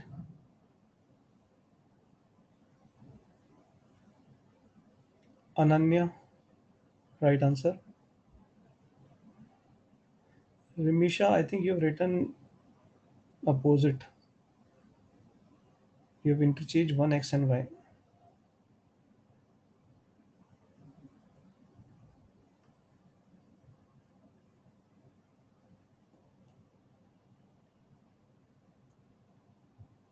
Wrong answer, Yash.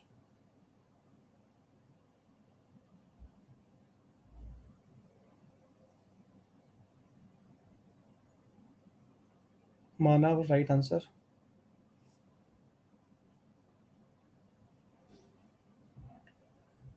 Remission now correct. तो बहुत ही सिंपल सा क्वेश्चन है, देखो I think there is nothing in this question. सबसे पहले तो P A is equals to P B लगाएंगे, तो पी ए का square is equals to P B का स्क्वायर कर देते हैं।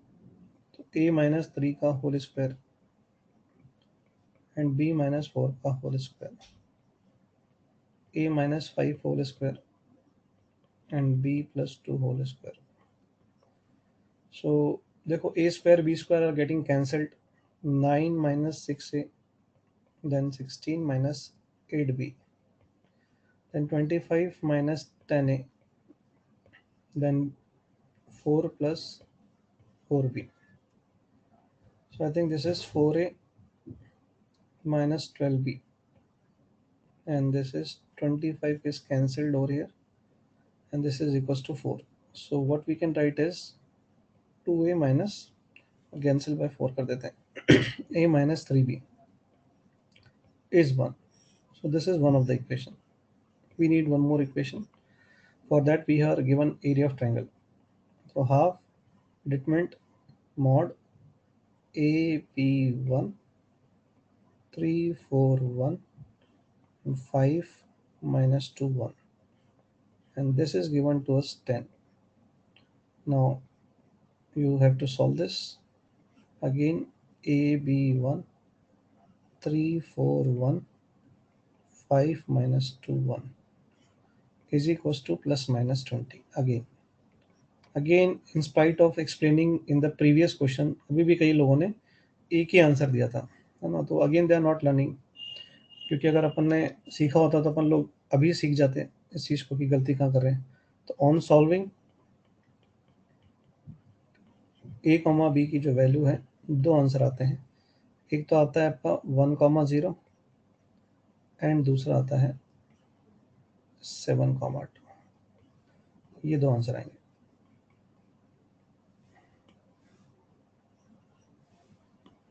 जो कि कुछ बच्चों ने ज़रूर आंसर दिया था, लेकिन काफ़ी लोगों ने ये इन गलत सॉल्व किया है। बहुत मेहनत करने की ज़रूरत है। जो लोग इस तरह की कैलकुलेशन को करके सोचते हैं कि ये तो छोटी सी कैलकुलेशन गलती थी, बता देता हूँ मैक्सिमम बच्चों का सिलेक्शन इसीलिए नहीं होता है क्योंकि वो स्टार्टिंग से इस तरह की कैलकुलेशन पे वर्क नहीं करते। अगर आप इस तरह के दो कौड़ी के क्वेश्चन को सॉल्व नहीं कर पाओगे, तो फिर आप आगे जब कॉम्प्लेक्स चीज़ों को अपन पढ़ेंगे तो आप कैसे उस पर मतलब अपना मास्टरी कर पाओगे। ठीक है, next we are coming to this, this is a important point. ध्यान से सुनना इस पॉइंट को। क्या कह रहे हैं अपन लोग कि किसी भी इक्विलेटरल ट्रायंगल के सारे जो वर्टाइसेस हैं दे कांट बी इंटीजर्स। ठीक है, इनफैक्ट ये भी हम कह सकते हैं कि दे कैन नॉट बी, है ना, नेचुरल नंबर्स ऑल्सो। ऐसा क्यों कह रहे हैं हम लोग कि किसी भी इक्विलेटरल ट्रायंगल के सारे vertices they are not integers. तो इसका प्रूफ देखेंगे हम लोग। सपोज करो we are having a equilateral triangle, ठीक है,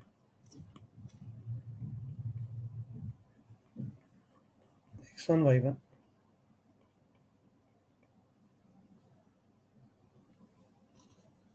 सार्थक Pandey sir, my message visible? It is visible. x3 y3। अगर ये इक्विलेटरल ट्रायंगल है तो तीनों साइड्स बराबर होंगी, तो ये a है, ये a है, ये a है। तो अगर मैं तुमसे इसका एरिया पूछूं तो सब लोग बोलेंगे √3/4 इंटू ए स्क्वायर, ऐसे ही कहेंगे। और अगर मैं तुमको डिटरमिनेंट से इसका एरिया लिखने को बोलूं तो वो होगा x1 y1 1, x2 y2 1, x3 y3 1। Now I am asking you a simple thing कि अगर ये इंटीजर्स हैं तो जब अपन फॉर्मूला लगाएंगे डिस्टेंस फॉर्मूला, तो x3 माइनस x1 का होल स्क्वायर और y3 माइनस y2 का होल स्क्वायर, ये x2 है। ठीक है, अब ये अपना a होगा, तो जब a स्क्वायर करेंगे तो ये भी स्क्वायर हो जाएगा। तो ऑब्वियसली जो ए स्क्वायर की वैल्यू आएगी, I think you can see that will be some value which is not having root, है ना। तो क्या ये बात हमको समझ में आ रही है कि यहाँ पर ये नंबर जो आएगा एक रैशनल नंबर होगा, और √3 एक इरेशनल नंबर है, तो ये चीज़ जब मल्टीप्लाई होगी तो ये चीज़ हमेशा एक इरेशनल नंबर बनेगी। और अगर हम यहाँ देखें, ये सारे नंबर अगर रैशनल हैं, इनफैक्ट मैं यहाँ इंटीजर की जगह रैशनल भी लिख सकता हूँ तो भी चलेगा, क्योंकि अगर ये रैशनल है, ये रैशनल है, ये रैशनल है, ये रैशनल है, ये रैशनल है, ये रैशनल है, तो जब इसको अपन एक्सपेंड करेंगे डेफिनेटली ये वैल्यू एक रैशनल नंबर आएगी, हाँ या ना। तो ये तो आ रहा है रैशनल और ये आ रहा है रैशनल, जबकि दोनों एरिया को डिनोट कर रहे हैं। तो गलती कहाँ है कि आपने ये माना कि ये सब रैशनल है, और अगर आपने सबको रैशनल माना तो ये वैल्यू रैशनल ही आएगी और ये वैल्यू रैशनल आएगी। इसका मतलब है ये वाला फॉर्मूला यहाँ पे आप नहीं लगा सकते थे, क्योंकि ये ट्रायंगल इक्विलेटरल बन ही नहीं पाएगा। समझ में आया क्या what I am trying to say? So what I am trying to say is that if xi, yi, ये सब कैसे हैं, और i की value 1 2 3 are all rational, then a square will be rational। समझ में आया क्या? ठीक है, तो यहाँ पे अपन चाहें तो स्टैंडर्ड में इंटीजर लिखते हैं, लेकिन मैं कह रहा हूँ कि ये इंटीजर की जगह आप क्या बोल दो, रैशनल भी बोल दो, तो भी कोई दिक्कत नहीं है, इसलिए मैंने यहाँ पे रैशनल ही लिख दिया। ठीक है क्या? डन। तो आई थिंक समझ में आ गया है सब लोगों को कि इससे अपन लोग अगर डेल्टा की वैल्यू को √3/4 इंटू ए स्क्वायर बोलते हैं तो ये वैल्यू जो आएगी ये इरेशनल आएगी। और अगर हम इस वैल्यू को इसके लिए लिखें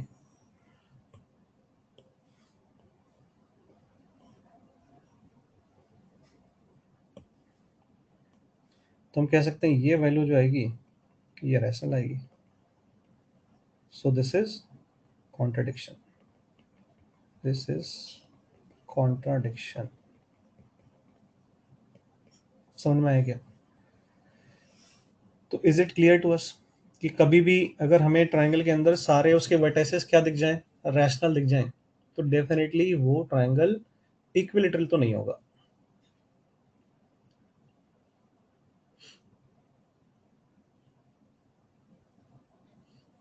कुछ क्वेश्चंस में कभी कभी ये काम आ जाता है ना, बहुत ज़्यादा काम आने का नहीं है, प्रूफ कोई पूछता नहीं है हमसे।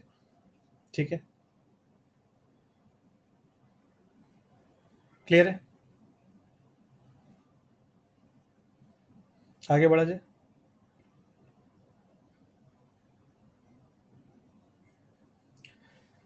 अब हम लोग आगे जिस आर्टिकल में बढ़ रहे हैं, ये एक ऐसा आर्टिकल है मैं जिसके बारे में थोड़ी देर में बोलूँगा कि सबसे इम्पोर्टेंट इस आर्टिकल की चीज़ क्या है ना, कि this is going to start today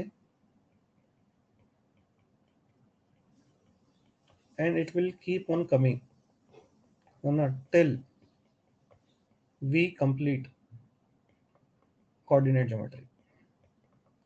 in fact ये आगे भी दूसरे चैप्टर्स में काम आता रहेगा। कई बार हम इसको कुछ क्वेश्चंस में कैलकुलस में भी यूज में लेते हैं, आगे ये कॉम्प्लेक्स नंबर में भी लोकस का आर्टिकल आता है, फैक्टर 3D में भी आता है। तो ये एक ऐसा आर्टिकल है जो काफ़ी जगह और आगे काम आएगा, it is going to be useful. So इस आर्टिकल के अंदर हम लोग काफ़ी अच्छी अच्छी चीज़ें सीखते हैं, और ये एक ऐसा आर्टिकल है फाइंडिंग लोकस जो एक दिन में नहीं आता है ना। You can not learn how to find out locus in one day, क्योंकि you can see it is having a very vast है ना स्ट्रक्चर। काफ़ी चैप्टर्स में इसका रोल है, आगे कंटिन्यूएशन में अपन इसको काफ़ी जगह यूज़ में लेंगे। तो अगर आप है ना, इम्पेशेंट होकर के सोचोगे कि मैं 2 दिन में सीख जाऊँ, या मेरे से तो 2 दिन में बन ही नहीं रहा है, इसके क्वेश्चंस मेरे को पल्ले ही नहीं पड़ते हैं, है ना? तो फिर आप अपना ही नुकसान कर रहे हो, क्योंकि अगेन मैं यहाँ पे कुछ बहुत इंपॉर्टेंट बात समझा रहा हूँ कि it is going to take time, and if you become impatient and you think you are not getting in, it gets into your mind, so it is going to stay in your mind till you see any, if you are going to see any question of this article in future, after that you will have only one feeling that मुझसे ये नहीं होगा, है ना? तो ये मैं फिर बोल देता हूँ कि बहुत इजी आर्टिकल है, बट इसमें थोड़ा कॉन्सेप्चुअलिटी चाहिए, तो आपको लगे रहना पड़ता है। अगर आप सोचोगे कि मैं इसको 2 दिन में खत्म कर दूं, 3 दिन में खत्म कर दूं, नहीं होगा। सर्कल में भी आएगा आपका, पैराबोला एलिप्स हाइपरबोला में आएगा, कॉम्प्लेक्स नंबर में भी लोकस के क्वेश्चंस आते हैं, वेक्टर थ्री में आएगा, कुछ कुछ जगह कैलकुलस में भी काम आता है। तो क्या मैंने जो बोला वो बात क्लियर है? क्या जो मैंने अभी बात समझाई है, क्या ये सबको क्लियर है कि हम इस पे इम्पेशेंट हुए तो हमारा ही नुकसान है? बाकी इस आर्टिकल में सच कोई दम नहीं है, बच्चे खुद ही बिगाड़ते हैं इसको, क्योंकि वो मानने लग जाते हैं कि मुझसे तो ये सवाल नहीं होगा।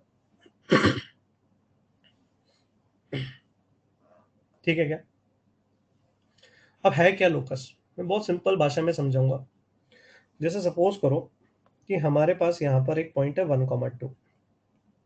जैसे मैंने 1,2 बोला, क्या ये कार्टेशियन प्लेन में फिक्स हो गया?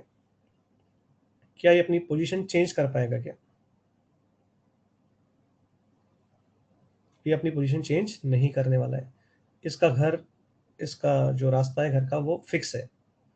अब अपन क्या कह रहे हैं कि अपन इससे सपोज करो 5 यूनिट पे, है ना, एक पॉइंट लिखना चाहते हैं। थोड़ा सा अगर याद करेंगे, मेरे लेक्चर को ध्यान से सुना होगा, तो मैंने इसके बारे में पहले भी चर्चा करी थी। तो अगर ये डिस्टेंस को मैं फिक्स कर दूं और ये भी फिक्स है, तो ये जो पॉइंट आने वाले हैं, ये समझ में आना चाहिए, यूनिक पॉइंट नहीं है ये। There will be infinite points like this, जो इस पॉइंट से हमेशा 5 यूनिट पे मूव कर रहे हैं। अगर आप अपने सामने, आपके जो आप बैठे हो कमरे में, उस दीवार को देखो जरा, लुक एट द वॉल। अब इस वॉल पे एक पॉइंट ले लो, फिक्स कर दो उसको, और उससे कुछ डिस्टेंस पे, लेट से 5 सेंटीमीटर की डिस्टेंस पे, उस फिक्स पॉइंट से एक पॉइंट को इमेजिन करो। तो क्या दिखेगा तुम्हें? तो तुम्हें दिखेगा तुम्हारे सामने जो दीवार है, जो तुम्हारे सामने दीवार है, तो तुमने एक पॉइंट को यहाँ पे फिक्स कर लिया इस जगह पे, और अब तुम इससे 5 यूनिट पे अगर कोई डिस्टेंस पे मूव कर रहे हो किसी पॉइंट को, तो तुम देखोगे कि ये एक पाथ बनाता हुआ नजर आएगा, जो कि एक सर्कल होगा। अब यही पॉइंट जो तुमने अपने सामने वाली दीवार पे लिया है, इसको दीवार पे मत लो, इसको तुम ले लो अपने कमरे में, जिस कमरे में तुम बैठे हो। अब जिस कमरे में तुम बैठो, यानी हवा में एक पॉइंट ले लिया। अब इस हवा में जो तुमने पॉइंट लिया है, इससे अगर 5 यूनिट दूरी पे अगर तुम अपने हाथ को घुमाओगे, तो तुम्हें एक स्फीयर बनता हुआ नजर आएगा। Now this is 3D। पहले अपन 2D की बात कर रहे थे, now we are talking about 3D। Feel आई थोड़ी सी? तो यहां पर क्या हुआ कि आपने एक पॉइंट को मूव किया। कैसे मूव किया? मैंने कुछ कंडीशन आपको कही थी कि ये फिक्स पॉइंट है, और इससे ये फिक्स दूरी पे जो पॉइंट है ना, ये हमेशा 5 यूनिट पे घूमना चाहिए। तो 2D पे घूमा, तो आपको देखा कि एक सर्कल बन गया, चूड़ी बनते हुए दिखा। और आपने जैसे उसको हवा में 3D में मूव किया, तो वो आपको एक स्फीयर बनता हुआ दिखा, फुटबॉल, बास्केटबॉल, ठीक है, ऐसे कुछ आपको दिखा। हाँ या ना? तो यहां आपने एक फिक्स पॉइंट से फिक्स दूरी के पॉइंट को घूमते हुए देखा, और जो ये घूमते हुए इसने पाथ बनाया, ये इसका लोकस हो गया। क्या काम आया इसमें? मैथमेटिकल कंडीशन जो मैंने तुम्हें कही कि एक फिक्स पॉइंट है, और उससे एक फिक्स दूरी पे एक पॉइंट को तुमने मूव किया, और जैसे वो पॉइंट मूव किया विद कंस्ट्रेंट, तो उसने एक पाथ बनाया, और वो जो पाथ उसने बनाया, वो उस पाथ पॉइंट का लोकस हो गया। हाँ या ना? थोड़ा सा समझ में आया?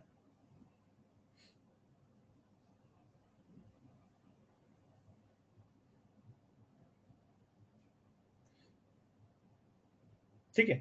2D में क्या दिखा? एक सर्कल दिखा या चूड़ी शेप दिखा। 3D में क्या बनेगा? स्फीयर बनेगा, फुटबॉल जैसा दिख रहा है, या फिर स्फीयर जैसा दिख रहा है।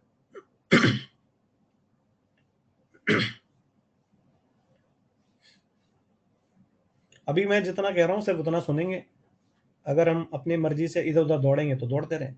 मैंने तो अभी सिंपल सी एक बात समझाई है, अगर इतनी सी बात को सुना होगा, जितना मैं कह रहा हूँ वो समझ में आया है तो मैं आगे बढ़ूँ।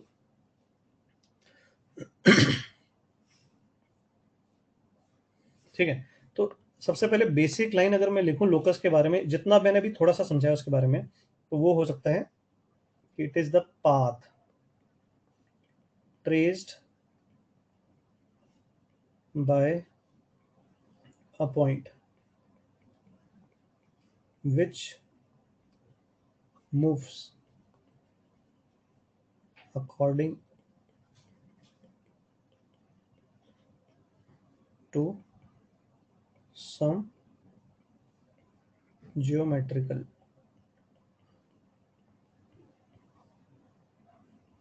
condition। ठीक, ये पाथ बनाया उस पॉइंट ने which moves according to some geometrical condition. हाँ या ना, हाँ या ना। अब यहाँ पर अपन ये पाथ जो बनता है, अब मैं 2D की बात कर रहा हूँ, मैं 3D में नहीं जाऊंगा, है ना। मैंने तो ये सिर्फ फील देने के लिए तुम्हें एक ही चीज को 2D और 3D में समझाया और तुमने पाथ को जज कर लिया। अब मैं यहाँ पे 2D पे आ रहा हूँ, क्योंकि 3D अपन वेक्टर में पढ़ेंगे तब बात करेंगे, अभी तो फिर से 2D पे ही आ रहे हैं वापस से। तो हम लोकस कैसे निकालते हैं, है ना, what is the process, mathematical process. तो जैसे मैंने एक छोटा सा तुमको एग्जांपल दिया, find the locus of the point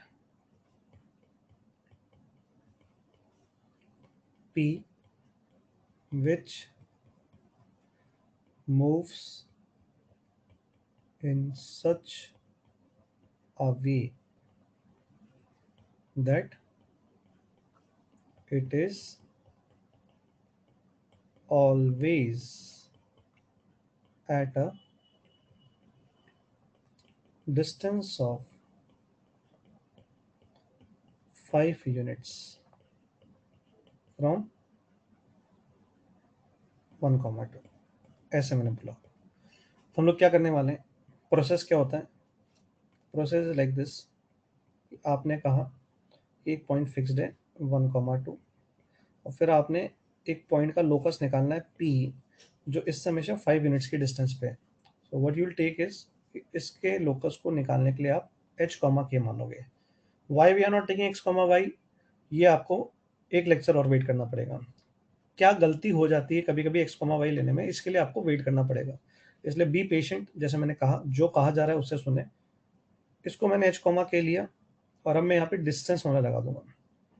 latest से कि ये पॉइंट कुछ m है, तो पी एम जो डिस्टेंस है वो 5 है, तो मैं पी एम का स्क्वायर लिखूंगा तो वो 25 हो जाएगा। आई थिंक h-1 का होल स्क्वायर एंड k-2 का whole square is 25। Fine. Now what we can do is, in the last step, जिसे हमने h माना था उसे हम x से रिप्लेस करेंगे, और जिसे हमने k माना था उसे हम y से रिप्लेस करेंगे। तो यू विल सी कि x-1 का होल स्क्वायर एंड y-2 का whole square is equals to 25। This is the final equation of the locus। अब मैं फिर बोल रहा हूँ कि ये सर आखिरी में आपको x ही मानना था, y मानना था, तो शुरू में ही क्यों नहीं x और y माना। ये नहीं समझ में आएगा आज के लेक्चर में, क्योंकि अभी टाइम नहीं बचा है। कल समझाऊंगा जब एग्जांपल्स अच्छे आएंगे कि क्यों हम स्टार्टिंग में इसको x, y नहीं लेते, क्या लफड़ा होता है। अभी के लिए अपन लोग सिर्फ इतना याद रखेंगे कि मैंने क्या बोला है, जिसका लोकस निकालना है उसे h कॉमा के लेना है। h कॉमा के अगर क्वेश्चन में ऑलरेडी यूज में आ रहा होता तो मैं h कॉमा के नहीं लेके अल्फा कॉमा बीटा ले लेता। कोई बोले सर h कॉमा के और अल्फा बीटा भी काम आ रहा है, तो चलो मैं कुछ और ले लेता, l कॉमा m ले लेता। सिंपल सी चीज है, हाँ या ना। तो this is the final equation answer. ठीक है, और अब ये जो पाथ बनेगा, आई थिंक सब लोगों ने फील कर ही लिया कि ये इस तरह से घूमेगा और एक सर्कल बन जाएगा। और इस सर्कल की जो इक्वेशन है मैथमेटिकल इक्वेशन वो ये आ रही है, और ये जो पॉइंट M है ये सर्कल के सेंटर का काम कर रहा है, और ये जो 5 यूनिट है ये इसके रेडियस का काम कर रहा है। हाँ या ना? फाइन। तो अगली क्लास में अपन इसको आगे बढ़ाते हैं, लोकस को। आज की क्लास के लिए इतना ही। होमवर्क क्या रहेगा कल की क्लास का? तो होमवर्क विल बी, डिस्कशन का रहेगा हमारा रेस। आज 37 करिए, तो कल 38 रहेगी। और आज मेरी तरफ से होमवर्क है रेस 39, ये आज का होमवर्क है। ठीक है भाई? तो रेस में क्या है अपना 39 होमवर्क है, इसका सॉल्यूशन कल शेयर हो जाएगा। और डू योर सेल्फ में अगर अपन देखें तो शायद अपन डू योर सेल्फ 4 कर सकते हैं। एक बार मैं देख लेता हूँ।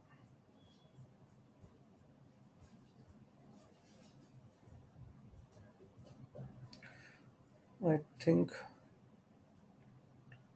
हाँ, डू योर सेल्फ 4 कर पाएंगे हम लोग, तो डू योर सेल्फ 4 भी ले लेंगे हम लोग।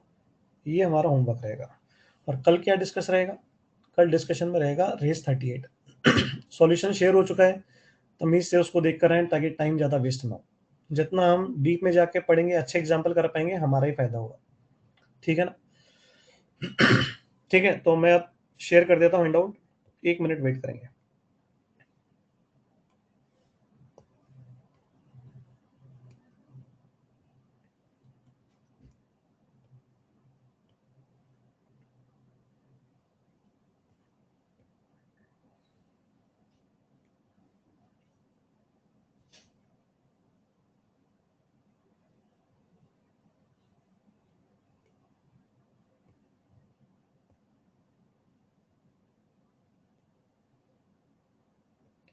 देखो भाई, handout is available for download. Total there are 13 pages today. मिला क्या?